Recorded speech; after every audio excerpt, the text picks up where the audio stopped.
आपके नेता बोलते थे, मैं सुन रहा था, मुलायम सिंह आदरणीय बोल रहे थे, मेरे साथी हैं, बरसों तक समाजवादी आंदोलन में लड़े कि 9 महीना में तो बच्चा पैदा हो जाता है। मैंने कहा कितनी वैज्ञानिक बात कर रहे हैं, ये तो वैज्ञानिकता है, प्रकृति का नियम है, 9 महीना में बच्चा पैदा होता है। लेकिन जो बच्चा पैदा होता है, क्या वो बच्चा 9 महीना में फिर बच्चा पैदा कर देगा क्या?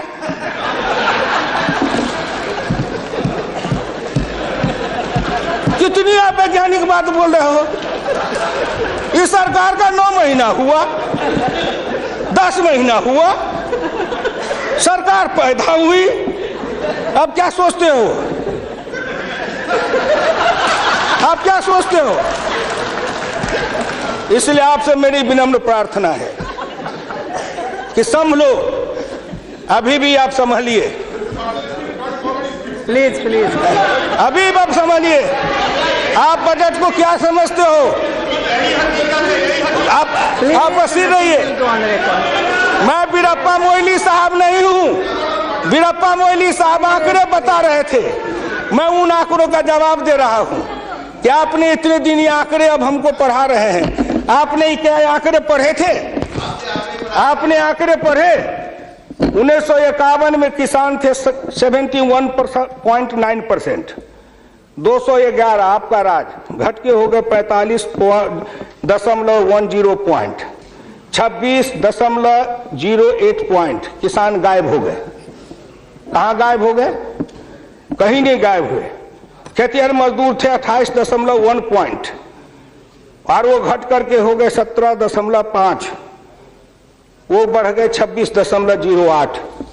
अध्यक्ष महोदय, जितना किसान गमा उतना खेतिहर मजदूर बनाया। ये आंकड़े नहीं है क्या? ये सच है कि नहीं? तो आप बजट बनाते रहो। बड़े बड़े अर्थशास्त्री आए, एक विद्वान आए अर्थशास्त्र के, कहां से? वो हर्बर्ट वाले। हमका कहा है हर्बर्ट, हमने कहा इस देश को कर देगा हर्बर्ट,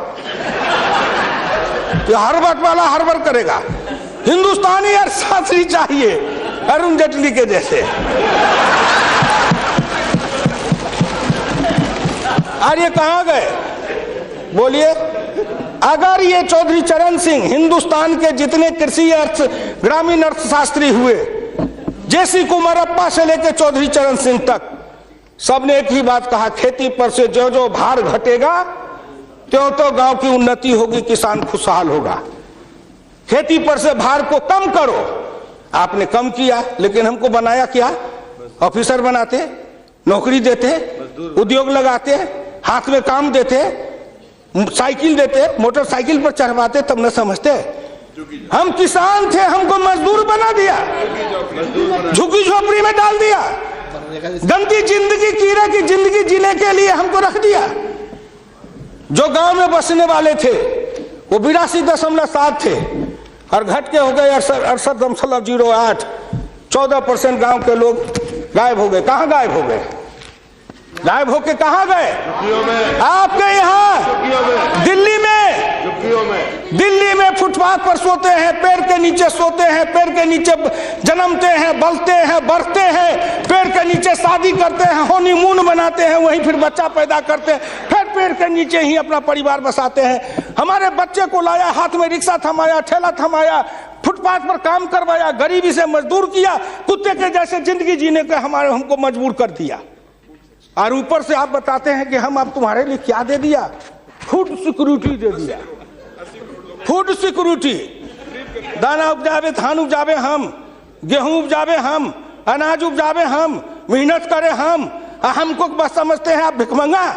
फूड सिक्योरिटी, हर आदमी पर 1 किलो चावल और 3 किलो गेहूं देंगे। आप बड़े बड़े बड़े बजट वाले अर्थशास्त्री वाले हैं, महीना में 1 किलो चावल खा के रहो, एक आदमी 3 किलो गेहूं खा के रहो। ये गरीबी का उपहास है, हमारी निर्धनता और गरीबी का उपहास है। आओ आओ, 1 किलो चावल देते हैं, 1 महीना में खाओ। महीना में 26 रुपया, जिसकी रोज की आमदनी आप कहते हो गरीबी रेखा के नीचे है, और चावल गेहूं बांटेंगे 70% को। क्या आंकड़ा है आपका? यही बजट बनाते थे ना, मैं उसी को कहता हूं, यही आपका आंकड़ा।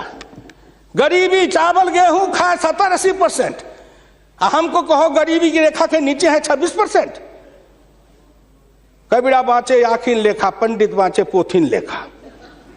हम तो आंख से जो देखते हैं वो बोल रहे हैं। आपने क्या किया? हम कम किए, कहते हैं किसान किसान किसान किसान विरोधी है।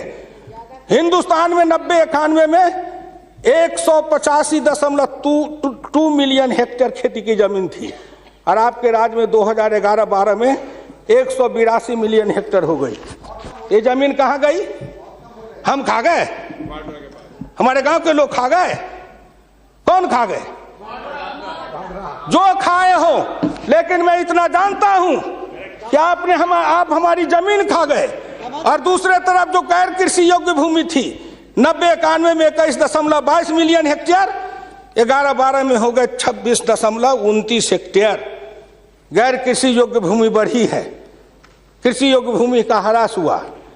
उल्टे बात कहीं पर निगाहें, कहीं पर निशाना। न कुछ मिले तो कुछ कहिए, न कुछ मिले तो विरोधी में गए तो कुछ न कुछ तो कहना है ना, नहीं तो दुनिया कैसे देखेगी कि विरोधी का काम कर रहे हैं। इसलिए आपसे मेरी विनम्र प्रार्थना है, अगर विरोधी का काम भी करना है तो आप अपने नेताओं को कहिए कि कुछ दिन हमारे पास आए, 6 महीना ट्रेनिंग दे देंगे कि हम विरोधी थे तो क्या करते थे। अरे नाटक भी करिए तो किसी डायरेक्टर से सीख तो लीजिए। जो गरीबी का डायरेक्टर है उससे सीखे नहीं, गरीबी का नाटक खेल रहे हैं। ये गांव में नाटक में हनुमान जी का पाठ करने वाला नहीं आया। उसने सोचा कि आज तो नाटक नहीं होगा।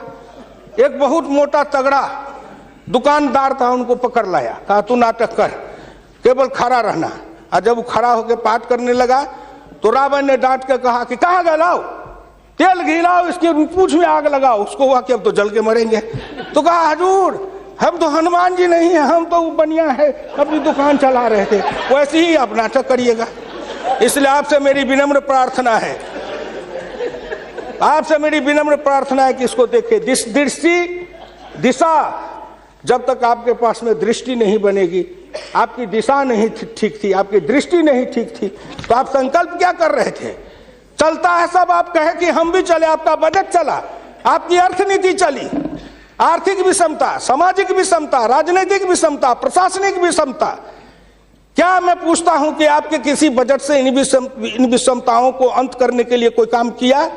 नहीं किया। इसलिए हमारे गुरु डॉक्टर लोहिया कहते थे कि हिंदुस्तान में जब तक जाति प्रथा है और जब तक इस जाति प्रथा का रोग रहेगा तब तक हिंदुस्तान का कल्याण नहीं होगा। भ्रष्टाचार के पीछे भी जाति प्रथा है। कोई माननीय प्रधानमंत्री बैठे हैं हिंदुस्तान के अंदर, किसी को अगर चाहेंगे कुछ कर दे प्रधानमंत्री रहते हुए, क्या है जो कर देंगे? जिस जात का सरकारी नौकर होता है, मैं भी इतने दिन तक 54 वर्ष रह के देखा, मंत्री रह के देखा, जिस जात का सरकारी नौकर, उसके ऊपर कलम उठाइए तो उसके जात का न जाने कहां से कहां सभी जगह से लोग आ जाते हैं उसको बचाने के लिए। जात पर हमला, अगर किसी बेईमान पर हमला है तो जात पर हमला, किसी भ्रष्टाचारी पर हमला है तो माना जाता है जात पर हमला है। इस जात को तोड़ने के लिए सबसे बड़ा कदम उठाना पड़ेगा। मैं वित्त मंत्री जी को धन्यवाद देता हूं, प्रधानमंत्री जी को, कि कुछ योजनाएं ऐसी आई हैं, लेकिन मैं एक प्रार्थना करूंगा। हमको कहते हैं कि आरक्षण की बात मैं कहता हूं शुरू दिन से, सदन सहमत हो और आप भी सहमत हो तो प्रधानमंत्री जी से कहूं कि तुरंत लागू करिए। लेकिन इसमें सहमति का सवाल है, राष्ट्रीय सहमति, सदन की सहमति, आपकी सहमति। सब आरक्षण मेरा खत्म कर दीजिए, लेकिन एक कर दीजिए, सरकारी नौकरी और सरकारी सेवा, इन दोनों के लिए अंतर जातीय विवाह को अनिवार्य करिए। न रहेगी जाति, न रहेगा बांस, न बजेगी बांसुरी। जातियां टूटेगी, अंतर जातीयता के कारण हिंदुस्तान में एक जाति बनेगी, वह जाति बनेगी भारतीय, वह जाति बनेगी मानव जाति। इन जातियों के रेखा को तोड़िए। इसके लिए अगर कर सकते हैं तो आप सहमत है तो बोलिए। आप कहते हैं गरीब और अमीर मिटा देंगे, लेकिन न्यूनतम और अधिकतम की रेखा तय कर दे, यह सरकार करना चाहे, नरेंद्र मोदी जी चुटकी में कर देंगे, क्योंकि इनका क्या बिगड़ेगा? इनका कुछ नहीं बिगड़ेगा। तू गांव का किसान, गरीब, मजदूर, पिछड़ा, दलित, तू क्या जन्म लेके करने आया है? तुझसे मैं सौभाग्यशाली हूं। देख, मैं ठंड